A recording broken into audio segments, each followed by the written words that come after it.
My name is Sophia, and at 31 years old, I'm employed part-time at a local supermarket. As November unfolds, the pace picks up, signaling the approach of the year's end. Manager, I need to discuss taking some time off for Christmas. Would that be possible? I inquire. Quite unusual for you to request time off, Sophia, the manager remarks. Well, my husband and I are considering spending Christmas at his parents' place this year. I'll need the 24th and 25th off, I explain. Oh, I see. That's perfectly fine. You've been a dedicated worker, Sophia. Your help is much appreciated, the manager responds. Isn't your husband's family quite a distance away? You're local, right? The manager asks. Yes, I'm from the neighboring town, but my husband hails from Boston, I confirm. Boston, that's quite the journey, the manager observes. It is, unfortunately. Due to circumstances, we haven't had the chance to introduce Alexander yet, I explain. I understand now. You definitely should go and visit. Family comes first, the manager nods. Thank you. I really appreciate your understanding. I express my gratitude. Alexander is my son, now 2 years old, and he's currently enrolled in a childcare center. When he was born, certain societal issues made it challenging to introduce him to our extended family, and we haven't found the right moment since. But things have started to settle down recently, and Christmas seemed like the perfect opportunity. My husband, Lucas, works as a medical technician at a hospital, so getting time off has been tricky, which is why we're particularly eager to make this trip happen. Think you'll be able to swing some time off for Christmas? Lucas asks as we sit down for a late dinner once Alexander is fast asleep. Yeah, I should be good. And you? I respond. Yeah, I got the green light from my manager, I assure him. Later that evening, Lucas brings up a call from his dad that he missed on his way home. My dad always calls with news. Mom's more on the quiet side. She usually leaves the communication to him, he remarks. True, your dad's always so upbeat. Remember when we first told him about our marriage? He was so welcoming and chatty. Your mom's more reserved, though, I reflect. I hope this visit helps us connect more with her. Lucas dials his dad back. Hey, Dad, what's up? Got it, I'll talk to Sophie about it. Okay, sure thing. Hanging up, he turns to me. Dad's really looking forward to meeting Alexander. He can't stop talking about it. And he said if there's anything you need, just let him know. I wonder how things will go once we're there, but it's good they're excited. My parents also insisted we go this year, saying it's time to introduce Alexander. But you do like your parents too, don't you? I ask Lucas. We're both navigating the same waters, aren't we? He responds. Finally, the day we've been anticipating, our return to Lucas's family home, arrives. Pulling up on Christmas morning after a 4-hour drive, we're greeted by the sight of Lucas's house just before noon. I notice my sister-in-law's family's car parked, indicating their early arrival. Merry Christmas. We announce upon entering, met with father-in-law's warm smile. Good drive? Take it easy today, he advises, holding Ava, my niece, in his arms. Ava, you've gotten so big, I remark. I'm 6 now, she proudly announces. Wow, already in elementary school, I reply. Look, there's Alexander, she says, stepping down to greet him. Their exchange of smiles is adorable. Come on in, father-in-law welcomes us into the house. In the living room, we find sister-in-law Isabella and her husband. Isabella's husband offers a smile, but Isabella's expression remains neutral as she greets us. Merry Christmas, he says, while Isabella stays silent. Feeling a tad uncomfortable, I brush it off when Lucas enters, exchanging Christmas greetings with them. Henry, Isabella, Merry Christmas, he says. Isabella's demeanor changes instantly as she engages with us, though I can't shake the feeling of being ignored. But neither Lucas nor Isabella's husband seems to notice. Maybe I'm just imagining things. I reassure myself, taking a seat in the living room. Lucas, could you watch Alexander for a moment? I'll lend a hand to mother-in-law in the kitchen, I suggest. I'm fine, really, he insists. It's important to pitch in when we can. I insist, leaving Alexander in Lucas' care before heading to the kitchen. Isabella still doesn't acknowledge me as I pass her, but I decide not to dwell on it. In the kitchen, I find mother-in-law and greet her with a cheerful Merry Christmas. Offering to help, I'm taken aback when she glares at me and gruffly tells me I'm in the way. Confused, I watch her leave for the living room, where I can hear her greeting Lucas with warmth, seemingly oblivious to our earlier interaction. What's happening here? First, with my sister-in-law, and now my mother-in-law? Have I somehow offended them? I can't think of anything I might have done wrong. Lucas and I have been married for 4 years, and it's been 2 since Alexander was born. But during this time, we haven't really had much interaction, not even over the phone. What could be the issue? I'm at a loss. Maybe I'm overthinking it. We were planning to leave later that day, so I decided to wait until we had a chance to talk to Lucas about it. For now, I try to push it out of my mind. Returning to the living room and taking Alexander from Lucas, father-in-law presents him with an envelope. Here you go, Alexander. A little something for you. Alexander's face lights up with joy as he receives the gift. Sophia, did you hear that? Alexander just thanked me. Such a clever boy. Father-in-law beams with pride. But what strikes me is the strange weight in my hand as I hold the envelope. Why does it feel so heavy? I wonder aloud, noticing the peculiar grins exchanged between my mother-in-law and sister-in-law as soon as Alexander receives the envelope. When my father-in-law handed me the envelope the day before, I hadn't sensed anything unusual, but now I couldn't help but wonder, could he have really slipped $100 in here? Is that even appropriate? I decided to attribute it to my parents' doting affection for Alexander. With our home just a 30-minute drive away, we had lunch and then set off after giving Alexander a bath and tucking him into bed. Curious about the contents of the envelope, I peeked inside. It is indeed $100, just like last year. I can't help feeling a bit guilty. Well, I suppose we'll need to reciprocate somehow, won't we? Just like the previous year, my parents hadn't held back. Being their only child, and with Alexander being their first grandchild, I understood their overwhelming fondness. Nonetheless, I was slightly taken aback.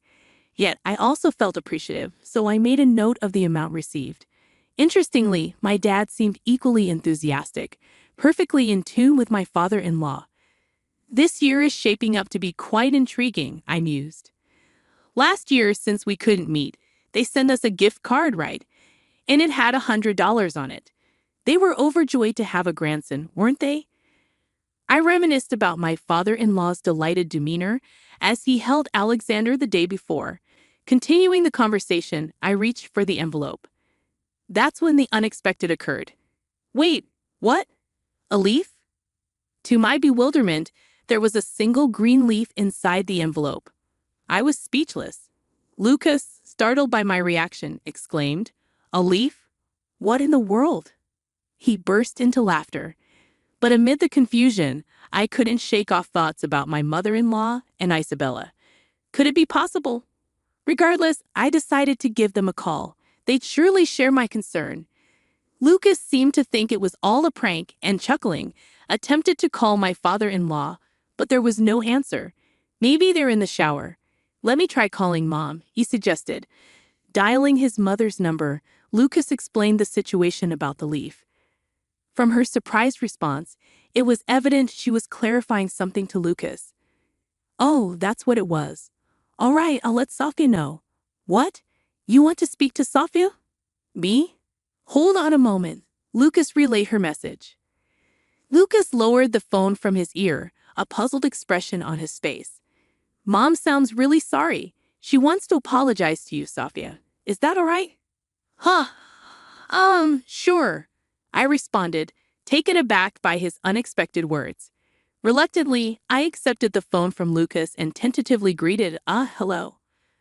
There was nothing but silence from the other end. Then faint laughter, eerily familiar, echoed in the background, resembling Isabella's voice. Hello, mother-in-law? I tried again. Apologize to someone like you? Never. You with your pitiful existence, came the venomous reply. Your gifts are as worthless as a leaf. Goodbye, paper wife. With that shocking barrage, she abruptly ended the call. In that moment, I realized yesterday's events had been orchestrated out of spite. "What's wrong, Sophia? You seem off," Lucas inquired, noticing my distressed expression. But how could I ever explain to him what had just transpired? First, I needed to ascertain what my mother-in-law had told him. "Hey, what did your mom say to you?" I asked. It turns out Dad accidentally mixed up the gifts Ava had prepared. Remember when Isabella and her family came over for Christmas? Dad had already prepared some monetary gifts, and then Ava wanted to chip in too. Somewhere along the line, she decided to add a leaf from the garden as a little bonus. "Looks like it got swapped with the money," Lucas explained. "I see. What's wrong, Sophia? You seem troubled," he added, concern evident in his voice. I was left speechless, stunned by the sudden accusation of being labeled a poverty-stricken wife. It was a situation I had never encountered before, and I struggled to find the right words to respond. "Actually, I began, but before I could continue, a call interrupted us, flashing my father-in-law's name on the screen. "Oh, sorry, Dad. Maybe he's calling back," Lucas remarked, placing the phone on the table and switching it to speaker mode. The phone rustled, prompting Lucas to inquire, "Dad, did you call by mistake?" Lucas?" "Oh, it says Lucas on the phone," came the confused voice of my father-in-law. "Ava, is that you?" Lucas asked, recognizing the voice. "Yeah, you got it." It turns out Ava was the one who called back using Grandpa's phone. Ava chimed in. "You're going to get in trouble with Grandpa, Eva," she added. "That's fine, I wanted to talk. Grandpa's in the shower, it's all good. Plus, Grandpa always says we should answer the phone when it rings, so I'm talking for him," Ava explained. It's nice that Ava enjoys talking on the phone, but this isn't really the right time, Lucas apologized, sensing the tension in the room. "Oh, really? Well, that's a bummer. Bye, Lucas, and bye, poor auntie," Ava concluded.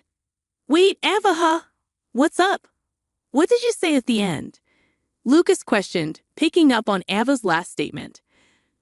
Both Lucas and I couldn't ignore what Ava had just said.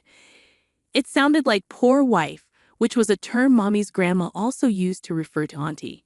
"Ava, could you explain to Lucas what you meant earlier?" I asked, seeking clarification. "Earlier? When Grandma was on the phone?" Ava confirmed. "Yes," I replied. "So here's the thing.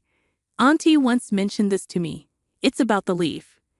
Grandma used to prepare the leaf with a smile and taught me all about it. She said that for those less fortunate, monetary gifts equate to a single leaf," Ava explained. Lucas and I exchanged bewildered glances, unsure of how to respond. Meanwhile, my sister-in-law, who had overheard Ava's phone call, shouted, "Ava!" But just as she did, my father-in-law intervened, saying, "We'll talk about it later." Feeling bewildered by the unfolding events, I watched as Ava handed the phone back to my father-in-law. "Sorry about that. I was in the shower." Then when I got dressed and came out, I found Ava saying something outrageous. He apologized. "So, you heard it too, Dad," Lucas confirmed. "I'm sorry, Lucas. Could you hand the phone to Sophia?" my father-in-law requested. "No worries, Dad. We're all on speaker. Sophia's listening too," Lucas assured him. "All right," my father-in-law responded with a heavy sigh, his voice betraying a sense of tension. In the background, my mother-in-law and sister-in-law were speaking rapidly and agitatedly, as if attempting to concoct excuses. "I am truly sorry.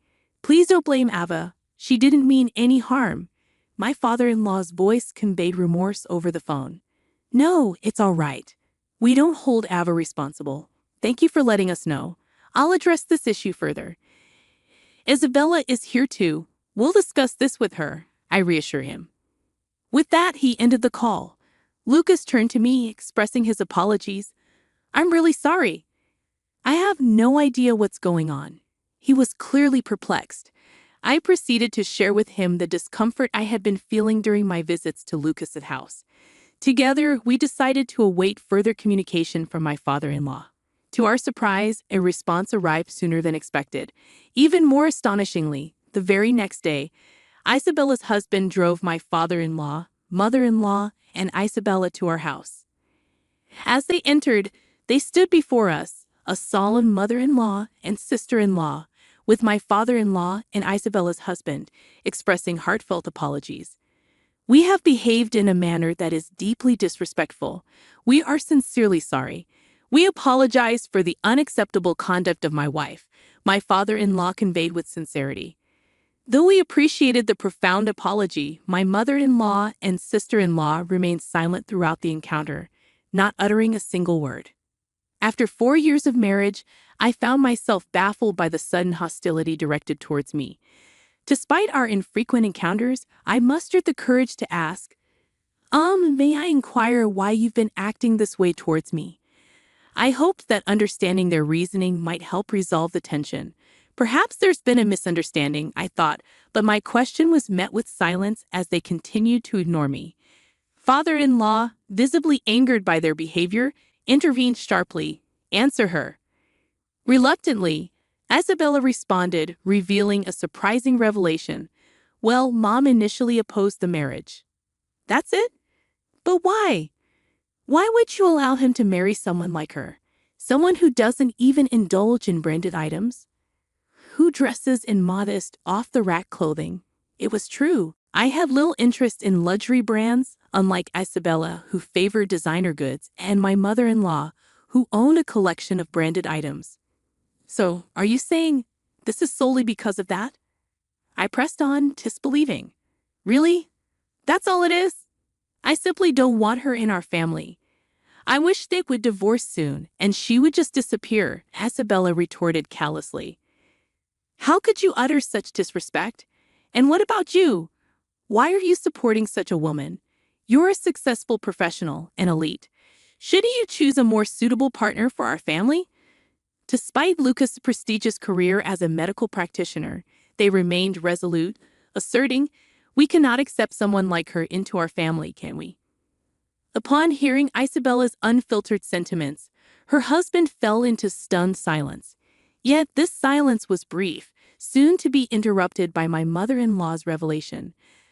This disposition was inherited from her, she remarked pointedly. Initially, you see, I had found a suitable partner for Lucas. Despite that, he brought home some unknown woman and announced they were getting married. It was quite a shock. What? You were doing such a thing without informing us? There are boundaries to what's acceptable to do to Sophia, she continued, her tone incredulous. It's not a big deal, right? She's just a poor girl, isn't she? Her parents didn't leave much of an impression either. Rather impoverished, don't you think? Not a single designer label in sight. In essence, she hails from a financially struggling background, doesn't she? My mother-in-law interjected. What? What are you implying? And to love a child born of such a woman? Unthinkable. It would tarnish our precious Ava. We had already arranged for her to marry a friend's child. Lucas, caught in the crossfire of his family's revelations, found himself at a loss for words. I shared his sentiment, grappling with the shock of uncovering these hidden feelings. Suddenly, it all clicked into place. My father-in-law's disinterested phone call now made perfect sense. If you perceive this as harassment, then perhaps divorce is the best course of action. Please proceed as soon as possible. Let's leave. There's no need to prolong this charade any further, my mother-in-law concluded, her words cutting and final. Just as my father-in-law appeared poised to speak, I felt a surge of determination to rectify the misunderstanding and uphold my pride. However, before I could interject, the living room door swung open dramatically, revealing none other than my own parents. It's been a while, father-in-law, mother-in-law. Did Sophia reach out to you? My father asked casually, cutting through the tension with ease. It must be difficult to endure such slander without a chance to defend yourself, he added knowingly. I had anticipated my father-in-law's visit and had promptly informed my parents. Apparently, they had overheard some of my mother-in-law's derogatory remarks from outside the door. Their timing couldn't have been more impeccable. My parents approached my mother-in-law with stern expressions. What's the matter? She inquired, taken aback by their serious demeanor.